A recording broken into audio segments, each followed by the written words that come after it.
Hey guys, Pandragon Dan here, and welcome back to Disney Couples Reshuffled. I am really looking forward to this one. Some of you may remember that I was a little bit gutted about not getting Flynn Rider for my team. And gutted I was. But today I get some redemption for that because I get to talk about one of my favourite Disney princesses. So on today's team up, from the film Tangled, we have Rapunzel. And our partner from Cinderella, Prince Charming.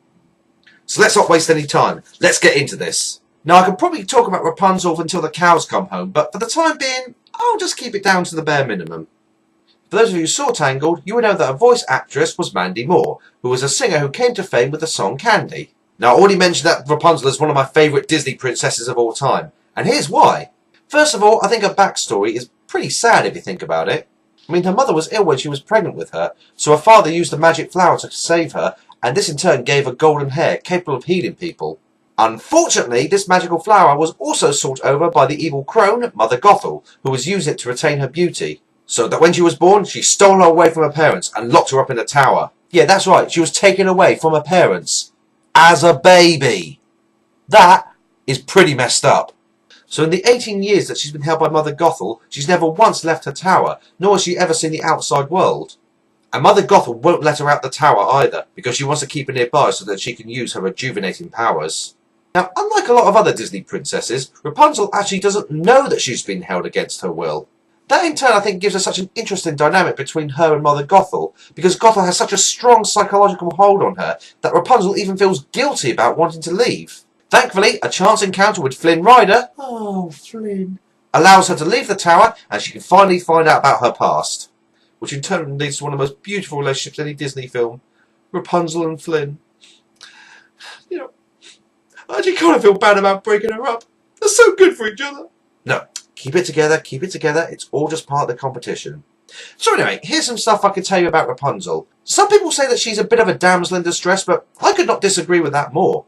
I mean, she's more than capable of looking after herself. When she first meets Flynn Rider, she knocks him out with a frying pan. She convinces an army of pub thugs to stop hurting Flynn Rider by making them go into song. That's pretty awesome. And if you look at it, she actually saves Flynn Rider's life more than he saves her. I mean, yeah, ultimately he does save her from Mother Gothel by cutting her hair off, but she also heals his wounds, so you could say they save each other. So yeah, maybe she is a little naive about the world outside of her, but don't forget she has been locked away for 18 years, you can't blame her for that. But she is extremely headstrong, and when she wants something, she'll go out and get it. But the coolest thing about Rapunzel? Her hair. I mean, let's face it, it's 70 feet long and she never trips up over it. And it can heal people, even bring people back to life. That's pretty cool. But another thing I think it can do, it gives you super strength. Here's a theory that me and Morgan actually discovered together. When Flynn Rider injures his left hand, Rapunzel heals it. Flynn Rider makes a joke saying, would he get super strength in that hand? Because that would be awesome. And if you look carefully, he uses this same hand to cut Rapunzel's hair. I mean, think of it this way, he does it in one fell swoop, and hair is pretty tough when stuck together, so I think it goes to the reason that he must have super strength. Another reason to support this theory is that Rapunzel herself is actually pretty strong. I mean, she can lift people up using the hair with very little effort, and the hair is even strong enough to support her own body weight. So yeah, I think Rapunzel may have a level of super strength to her, and let's not forget she was able to knock out Flynn Rider. Twice! To be fair though, she is lethal with that frying pan. In the film, when Flynn Rider is mortally wounded, Rapunzel is able to heal him with the power of her tears, which soaks in with the magic of her eyelashes. This is actually a reference to the original Rapunzel myth, where the hero actually gets blinded, and Rapunzel uses her magical tears to bring his sight back. She wears a purple dress throughout most of the film. As you probably know, purple is the colour of royalty, so this is sort of like a subtle hint back to her past. She carries around a pet comedian called Pascal, who is actually based off a real pet that one of the workers had there. Apparently in some early designs, her hair also was going to have the power to move on its own. Kind of like Medusa from the Inhumans, but I don't know, I think I kind of like it as it is. Let's move on to her partner. Prince Charming, please come forward. Again, just like with Cinderella, I will be looking at both the live action and animated version of the character. The animated version is voiced by William Phipps, who, I've got to be honest, I don't really know much about. But the live action version was played by Game of Thrones actor Richard Madden, Robb Stark. Now, if I'm being entirely honest, Prince Charming as a character actually is a little bit bland to me. I mean, again, just like Kristoff, what does he actually do? Nothing really, he's just there at the right time. Plus, he also doesn't really have much in the way of character development as far as I'm concerned, and I don't know, I just never really liked much about him. Thankfully, in the live-action version, they give his character far more development. In that film, he's given a first name of Kit, and he actually meets Cinderella before the ball, and this is actually one of the reasons why he falls in love with her. Now, I have to wonder, his first name was Kit. In Game of Thrones, one of the main actors was Kit Harington, who played Jon Snow. Possible reference, maybe? The live-action version also gives him a legitimate version for finding a wife. In the animated version, Prince Charming's father, the king, is sick and tired of seeing him without a wife, as he wants to have grandchildren before he's passed on. So he sets up a ball so that Prince Charming can help find himself a wife. But in the live-action version, his father is dying, and his dying wish is for his son to find a wife. Unfortunately, the law states that he can only marry a princess, so this adds a bit of friction between him and his father when he tells him that he only wants to marry for love. However, before Cinderella leaves the ball, she actually meets the king and tells him how wonderful his son is. And it's here the king realises what his son was talking about.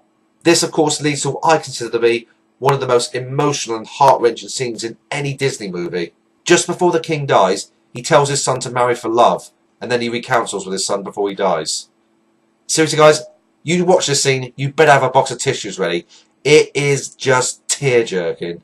I think this is one of the reasons why I prefer the live-action Cinderella film. It just has way more emotion, and the content is just perfectly pitched.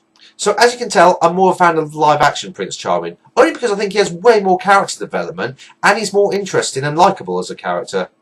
Let's just hope his marriage to Cinderella is better than his last one. Red Wedding! Oh, sorry. Bit of a cough there.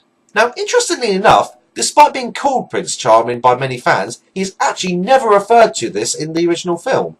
In fact, from what I remember, he's not even given a first name, let alone a surname. Through the many versions of Prince Charming, he has been given different first names throughout. But I'll get to that in another video should this team go through.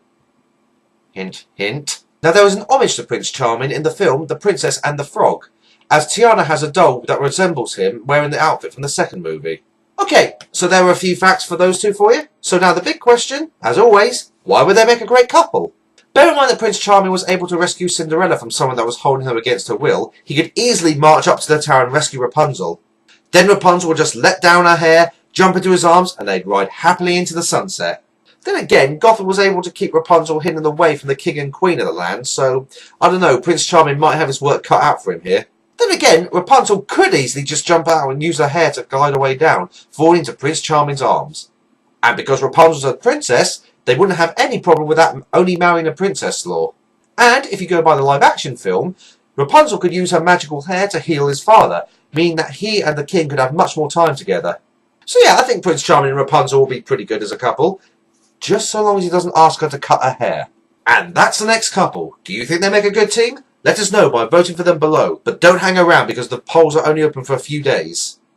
Make sure you also check out Morgan's video, because she has a very interesting team up, considering of the first Disney prince, Prince Florian, and the most recent Disney princess, Anna from Frozen.